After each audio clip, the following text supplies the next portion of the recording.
Happy Hallows Eve, everybody. Max here with your fix of gaming news. Coming up, Animal Crossing New Horizons is getting features on Nintendo Switch 1 and 2. Resident Evil Requiem's Deluxe Edition will make Grace a bit more ladylike, and Amazon's recent layoffs do not bode well for that unreleased Lord of the Rings MMO. Let's get into it.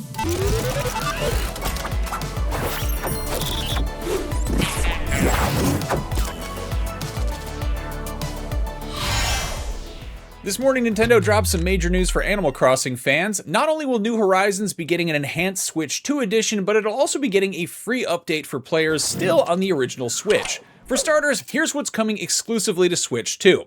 There's improved resolution with up to 4K in TV mode. You can now use mouse controls with the right Joy-Con to decorate indoors, create custom designs, and even compose handwritten bulletin board messages, which I'm sure nobody will abuse. There's an in-game megaphone item, which can be used to locate villagers on your island who've wandered off, and you can interact with it by yelling into the Switch 2's built-in microphone, which is kind of fun. Online sessions now support up to 12 players, assuming they're also playing the Switch 2 version of the game, and if you've got a USB camera hooked up, you can see their adorable little faces in-game with camera play. Unlike some of Nintendo's pricier next-gen re-releases, New Horizons Switch 2 Edition will sell physically and digitally for $64.99, and if you're one of the 48 million people who already own the game, a paid upgrade pack will be available for the paltry sum of just $4.99, which is totally reasonable. But wait, there's more! A free update will be coming to both versions of the game that adds a bunch of new content. If any lapsed players want a fresh start, Mr. Rossetti will be offering a convenient reset service to help tidy up your island, and home storage can now be upgraded to hold up to 9,000 items, including plant life. As far as story content is concerned, Cap'n and his family will be opening a new resort hotel on the pier in your island, and you'll be able to lend a hand decorating the guest rooms, plus there'll be new furniture and clothing available in the souvenir shop. A new location is being added called Slumber Island, which allows multiple players to design, build, and decorate collaboratively. A Nintendo Switch Online membership is required, and players can save up to 3 islands at a time. Speaking of collaborations, a bunch of new Nintendo items will be showing up in-game, including replicas of classic consoles, which can be installed on your island, and then when you interact with them, they're going to launch select Nintendo games through Nintendo Switch Online, which is pretty clever. LEGO has a line of Animal Crossing sets, so it's only fitting that Animal Crossing gets some LEGO items as well. And finally, there are going to be some crossovers with other Nintendo properties like The Legend of Zelda and Splatoon, so if you've got amiibo from them laying around, you'll be able to use those to unlock some in-game items. Both the Switch 2 version and this new update launch on January 15th, with pre-orders live now. Speaking of amiibo, yesterday Capcom dropped some updates about Resident Evil Requiem and announced that the Switch 2 version will be getting its own dedicated amiibo of the new protagonist, Grace Ashcroft. That's slated for release sometime next summer, and they didn't reveal the amiibo, but they did show off a bunch of bonus content that's included with the deluxe version of the game on all platforms.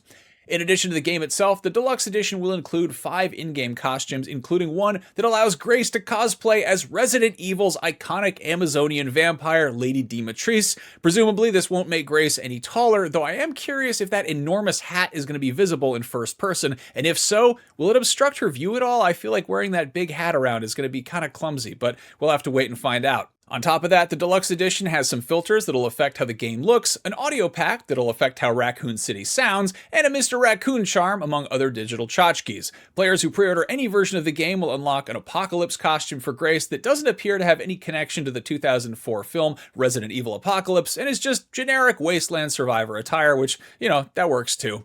Now the big question, will any of these costumes be for Leon S. Kennedy? Is Leon S. Kennedy even in this game? Capcom, please, tell us already. Is anyone still listening to me? Well, if you are, Resident Evil Requiem is hitting Nintendo Switch 2 as well as PC, PlayStation 5, and Xbox Series on February 27th. I can't wait, even if Leon isn't in it.